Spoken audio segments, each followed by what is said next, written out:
Professor Brain Brown's research shows that vulnerability fosters good emotional and mental health. It is a sign of courage. We become more resilient and brave when we embrace who we truly are and what we are feeling. The Vulnerable Scientist podcast is a space for scientists to tell their honest and authentic stories. I am your host, Sarah Nyakeri, who happens to be a scientist, informal science communicator, and I help scientists create personal websites. If you want to support this show, go to www.patreon.com/thevulnerable-scientist. You can also follow this podcast on all social media platforms at TV Scientist Pod. I am Christian Keambou Tiambo. I am a scientist at ILRI. I work for the Center for Tropical Livestock Genetic and Health, where I'm co-leading the reproductive technology platform.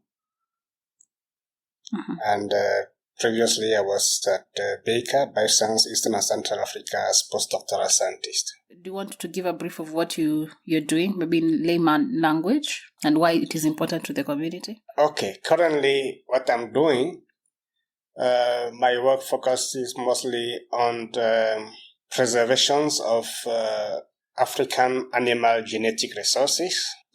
I am focusing mostly on poultry for now, but by middle of this year, we'll be also focusing on cattle. We use reproductive technology tools, innovations, to cryopreserve the genetic material.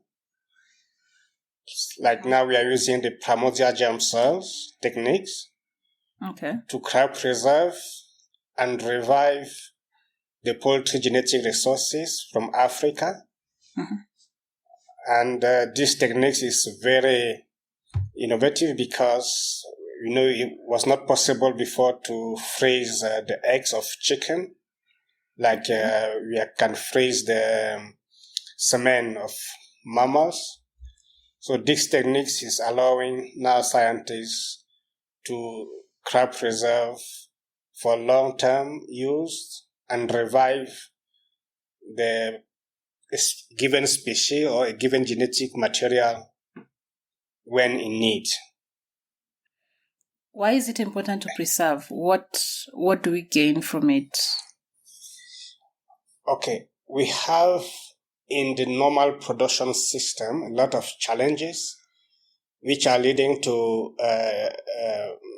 different form of threats to animal genetic resources in general and extensions of many of them. So be it in wildlife or in livestock, a lot of diversity is being extended because of all those threats, including human threats. So if you want to make sure that we are keeping those genes which may be useful for the future of livestock production in Africa, particularly, or in the world in general, we need to make sure that they don't disappear totally. So we need to keep them for future generations. And while we are keeping them, we also make sure that it is used to support research. So we are not just collecting material and keeping them in the biorepository at ILRI, but we also make sure that that material can be a very good tools and available to other scientists who want to explore the biology, want to explore the response to different forms of stress without using the whole animal. So this is becoming less expensive for scientists, less costly also for the institutions. And we have material available every time. We don't need to raise whole flocks of chicken before we use live animals for experiment, but we can use the cells and simulate whatever we want to do. Okay. Yeah. Interesting. So tell us the journey of how you got here, where it started. Oh, that is a long journey. Yes, Let me tell you. I'm ready to hear it. Yes. I first came to Kenya in 2012. That was to complete the last part of my PhD, which was on the characterization of indigenous poultry genetic resources from Cameroon, where I was doing my PhD. Okay. So I came here, I did the last part, molecular aspect, characterizations, and that was opportunity for me also to build other contacts, to write some proposal. The first proposal that I wrote was successful and written from here in collaboration with some colleagues from Brazil and Cameroon, and of course colleagues from here. That was a 2 years project. And while implementing the project back home, I noticed that it was very important also to connect to other scientists across Africa who are working on the same topic, means poultry genetic resources. And later on, being university lecturers, I was also called by the JCOAT, Pan-African University of Science and Technology, where I was also teaching animal biotechnologies, mostly focusing on breeding and a few livestock and supervision also. And thanks to all those activities and collaboration with different people, I decided to apply to the call for a postdoc position that was launched from here, Baker. So that's how I found myself back to Kenya in the 2017 as postdoctoral scientist. And finally, I moved from Baker to livestock genetics and the CTLGH. And now I am currently scientist working on the reproductive technology platform. All right. So how did this interest in science start? Before you entered university, did you want to be in science? What did you do? Tell us the story before you went to university. Yeah, when my grandparents from both sides were people connected to military, etc. So my original passion was to be part of the army, but mostly focusing on medicines within the army. So this is in Cameroon? That was back in Cameroon, yeah. So I was trying to do something close to what my grandparents were doing, but I wasn't successful there. That's why finally, when leaving the secondary school, I went to university to do biology. I did zoology. I chose it, yes. I chose it to do biology. I went through the biology program till when I obtained my first MSc in the zoology, specialized in ecoparasitology. And yes, I was to work with a program which was a Grade A project when I was supposed to be the parasitologist in the program. But unfortunately, when we were about to launch the project, something happened. I don't know why. But my position was assigned to someone else. So I a bit become angry, but I say, okay, let me move to something else. And since at home already, though my parents were teacher, primary school teacher, mom and dad, and apart from that, we were doing a lot of agriculture, and I was mostly in charge of the pig farming, our pig farm, where we take care of animals even early in the morning before going to school, whatever we are doing, and evening also. So I said, okay, let me move to something very closer to what we are already doing at home. That's why I embarked on another MSc in the Faculty of Agriculture and Veterinary Medicine, where I decided to also to specialize on the animal breeding and genetic improvement.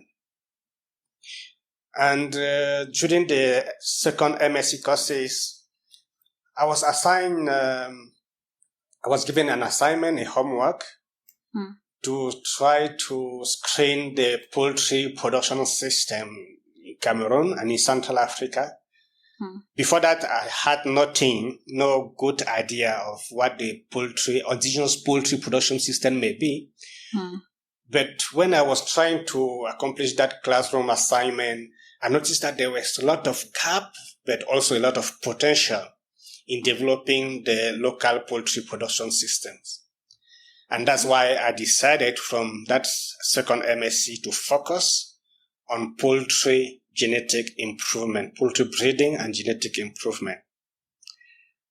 So finally, I obtained a second MSc on animal breeding and genetic improvement, and I continue on PhD on the same domain. So you've done 2 MSCs? Yes. Yes.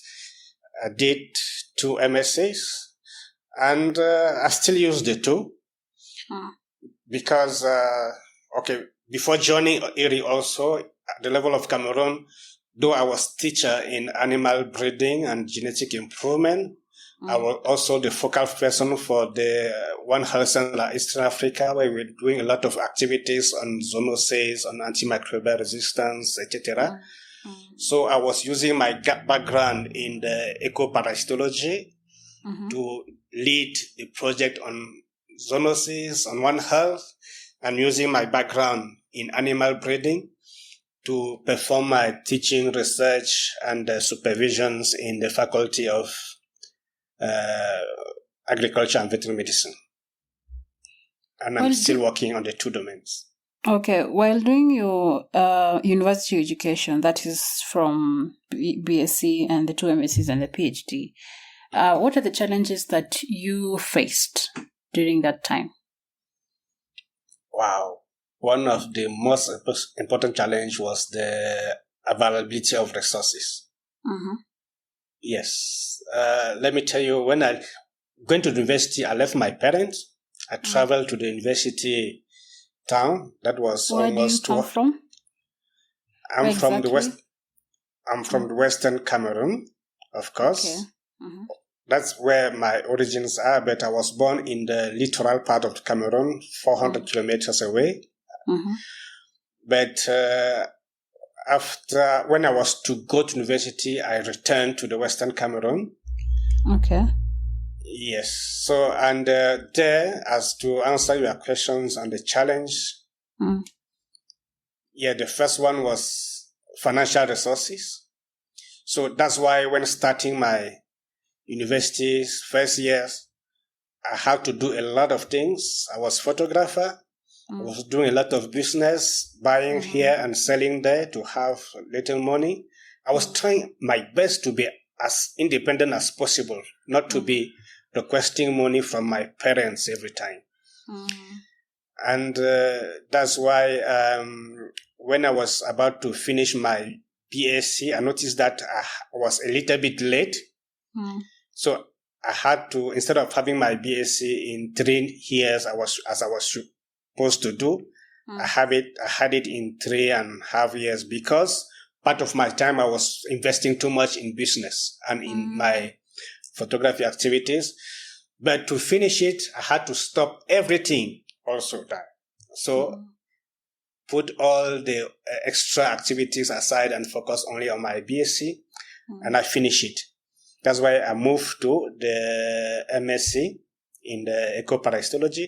But the second challenge was also there, having resources to conduct my MSc research. So then also I did a bit of business, but I embarked on agriculture, because when I graduated, the time between the end of the BSc and the beginning of the MSc was like wasted for me. So with a friend, we started doing agriculture. We had a farm not very far from there. So we started doing, producing half hectare of chili. So from Monday to Friday, we were at university. And Friday evening, we take the car, which is like matatu here, travel for almost 2 hours, spend the weekend in the farm, working very hard to put our chili farm in place. And we rented a 2-bedroom there, because that production was giving us that time a lot of money. So we started, we're using it as a permanent activities for the weekends. All weekends, we travel, walk to the farm from Friday evening to Sunday evening. Then Sunday evening we take the cars and return to the university, where we really work and focus on our studies throughout the week. So this is how finally we managed to finish the MSc without suffering too much.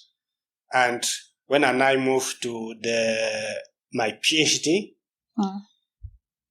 I was also trying to be independent. So now I was part-time teacher in secondary school and in some private universities. So this is how we're trying to put two ends together to make sure that we have the needed resources, because the challenge in our country was how to mobilize enough resources to cover the PhD charges.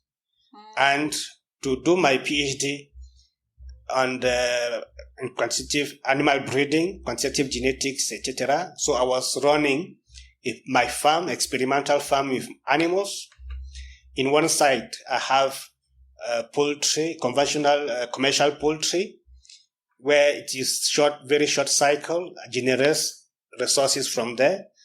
Then I use the resource to support my research on indigenous chicken, where I was doing a lot of performance evaluation, crossbreeding with some identify exotic breeds, evaluating the performances of the crossbreed, etc., heterosis.